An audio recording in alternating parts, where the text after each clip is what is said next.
Eu quero ler um tweet do Bolsonaro que causou uma grande indignação em muita gente. Tem se falado muito sobre isso e diz o seguinte tweet: o ministro da Educação, Abraham Weintraub, estuda descentralizar investimento em faculdades de filosofia e sociologia, humanas, entre parênteses. Alunos já matriculados não serão afetados. O objetivo é focar em áreas que gerem retorno imediato ao contribuinte, como veterinária, engenharia e medicina. A gente não tem como saber exatamente o que quer dizer descentralizar investimento nas faculdades de filosofia e sociologia. O que isso quer dizer, a gente não sabe. Mas isso aponta para um sucateamento ainda maior do que já ocorre nas áreas de humanas. É só para ter uma ideia, o percentual de alunos de sociologia e filosofia nas federais do Brasil é 1% dos alunos. Ou seja, algo insignificante.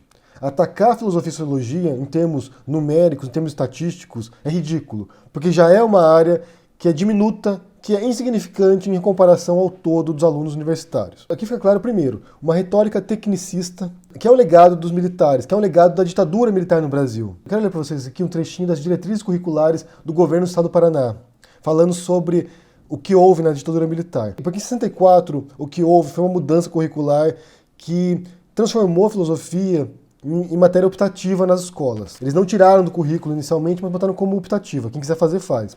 E depois, nos anos 70, quando já há o endurecimento da ditadura, quando já há o AI-5, o que há é retirada mesmo da filosofia, retirado do currículo, e colocaram o SPB, que era uma matéria de organização social e política do Brasil, e colocaram moral e cívica. Então eles trocaram uma matéria crítica, filosófica, de reflexão, por uma matéria ufanista, para ensinar as pessoas hino nacional, para ensinar a cantar hino da bandeira, hino da independência, trocou uma matéria de reflexão por uma matéria de doutrinação política e ideológica. Isso fizeram no ensino médio. O que o Weintraub quer fazer agora, e o Bolsonaro quer fazer agora, é atacar as universidades. Mas o princípio é o mesmo. O princípio é um princípio ideológico, um princípio de atacar uma matéria que estimula o senso crítico, que estimula a reflexão e, consequentemente, estimula também questionar esse governo de boçais. Qualquer um que tem o mínimo de leitura de filosofia política percebe como funciona, como opera esse governo, o método maquiavélico e autoritário desse governo.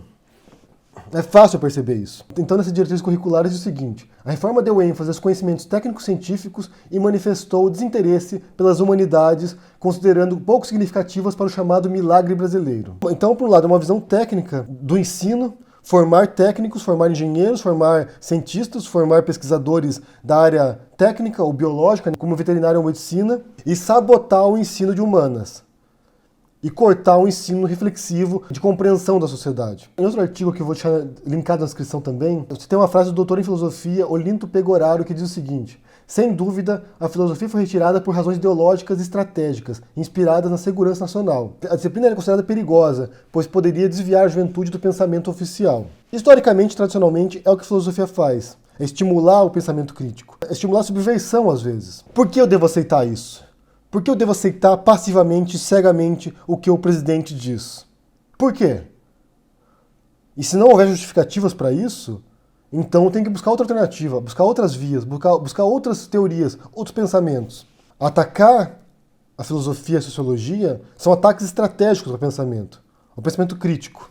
Eu diria que é surpreendente, mas não é surpreendente não, o modo como eles fazem isso, replicando uma retórica da ditadura militar. O Bolsonaro dizer que quer se focar em áreas que gerem retorno imediato ao contribuinte, como veterinária, engenharia e medicina, ele repete uma retórica idêntica à dos militares na ditadura. Idêntica. Nós vamos atacar essa área que não dá retorno imediato, que incomoda a gente, porque levanta perguntas, levanta questões, e vamos investir em áreas que dão retorno. Sendo que a lógica da filosofia não é dar retorno. A lógica da filosofia é estimular o pensamento crítico. E esse ataque que eles fazem à filosofia é muito parecido ao ataque que fazem também ao Paulo Freire, por exemplo. A pedagogia crítica do Paulo Freire, que é um dos inimigos do governo Bolsonaro também, que é um dos inimigos do Olavo de Carvalho.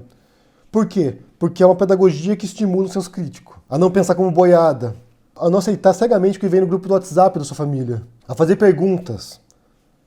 Então atacar a filosofia parte do mesmo princípio de atacar o Paulo Freire. O que eles querem é que vocês aceitem como gado aquilo que eles dizem. O Bolsonaro disse alguns dias atrás que ele queria que os jovens não pensassem em política nas escolas.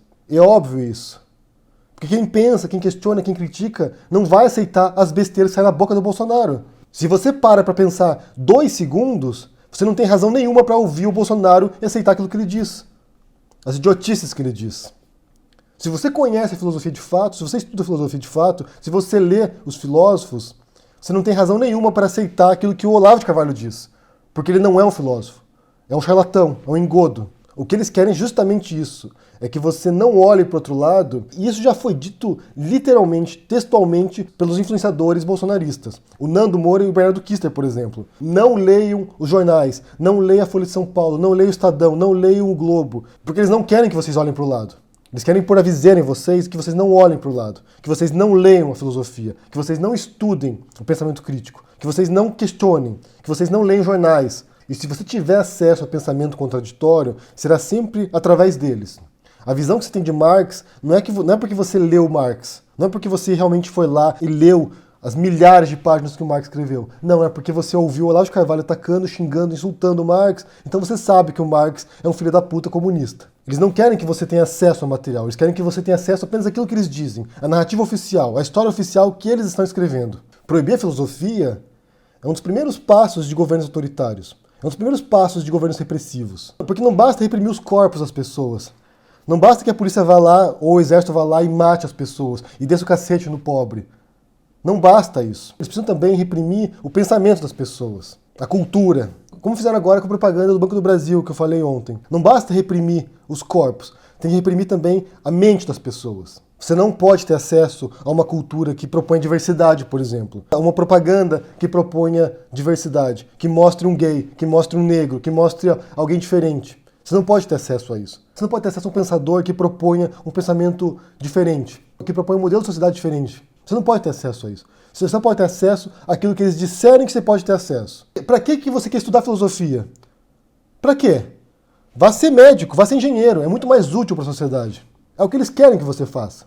Para que fazer sociologia? Vá ser veterinário. Vá cuidar do gado. Vá cuidar do gado do Bolsonaro. Para mim, nesse momento, já ficou muito claro o rumo que eles estão tomando. Eles estão repetindo retóricas que são conhecidas. Retórica de ditadura militar, retórica de fascismo, retórica do nazismo, às vezes. Talvez façam inconscientemente, mas não me parece que é o caso. Porque o Bolsonaro é um apologista da ditadura. De ditaduras também.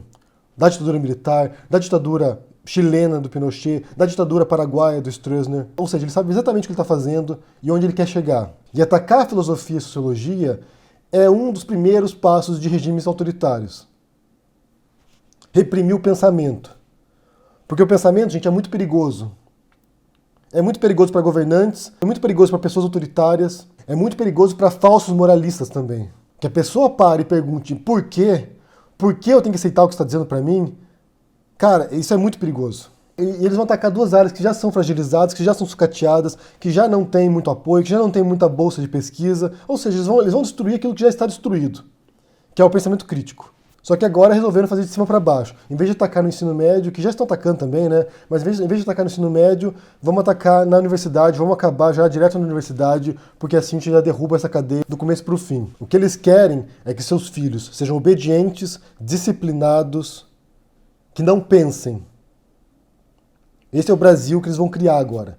Um Brasil de robôs.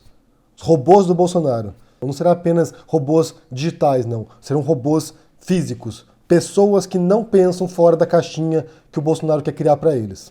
O rumo é certo. O rumo que eles querem levar ao Brasil, você já pode perceber isso claramente. A gente vai deixar eles fazerem isso? Eu quero saber o que vocês pensam sobre essa questão aí da filosofia e sociologia, sobre esse comunicado aí do Bolsonaro de descentralizar investimento, sabe-se lá o que isso quer dizer, mas tudo indica que é sabotar ainda mais filosofia e sociologia. Deixa no comentário aqui embaixo o que você pensa, deixa o joinha, assina o canal, ajuda no apoio e a gente se vê por aí. Abraço e até mais. Ciao. Bon, et je pense que la philosophie, parmi différentes fonctions qu'elle peut et qu'elle doit avoir, a aussi celle-là, de s'interroger sur ce que nous sommes dans notre présent et de notre actualité. Quer dizer, a autoridade que não se limita é a autoridade que extrapola de si mesma e que, portanto, enquanto robustece a si, emagrece a liberdade. Quer dizer, então aí, nesse desencontro, nós não temos nem mais autoridade, nem mais liberdade. Quer dizer, na medida em que a relação entre a autoridade e a liberdade se inclina no sentido da fortaleza de uma contra a debilidade da outra, desaparece a disciplina em termos concretos, em termos práticos e em termos éticos. Quer dizer, se o desequilíbrio entre as duas se faz na direção da vantagem da autoridade, desaparece a autoridade e em seu lugar se implanta o autoritarismo, o arbítrio. Essa coisa que a gente já tem conhecido, a história brasileira é uma história de arbítrio, porque a experiência da sociedade brasileira é uma experiência profundamente autoritária. De vez em quando, então, a gente tem tido na história brasileira surtos de robustecimento do autoritarismo, com os golpes de Estado, etc.